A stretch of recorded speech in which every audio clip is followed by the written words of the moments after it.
Jadi dewasa itu gak enak ya. Lucunya dulu kita kira kebebasan itu saat boleh tidur larut dan jajan sesuka hati. Nyatanya sekarang tidur larut karena overthinking dan jajan harus mikir, ini kenyang gak ya sampai akhir bulan. Dulu pengen cepet besar biar bisa ngatur hidup sendiri. Sekarang malah hidup yang ngatur kita.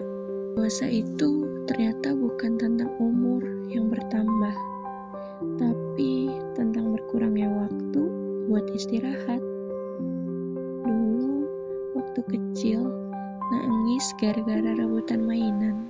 Sekarang nangis gara-gara tidak ada kuota. Dulu mikir jadi dewasa itu keren ya, bisa pergi kemana aja, gak usah izin. Ternyata bisa pergi pun harus lihat saldo. Mau healing, tapi yang sembuh duluan justru rekening. Dulu pengen kerja biar punya duit sendiri. Sekarang punya duit sendiri, tapi cuma numpang lewat. Buat bayar listrik, pulsa, sewa kontrakan, dan lain-lain. Dan lucunya, semakin dewasa, semakin jago pura-pura kuat. Senyum depan orang, padahal hati udah kayak printer error. Bunyi terus tapi gak jelas. Kita tumbuh tapi sering lupa caranya untuk hidup.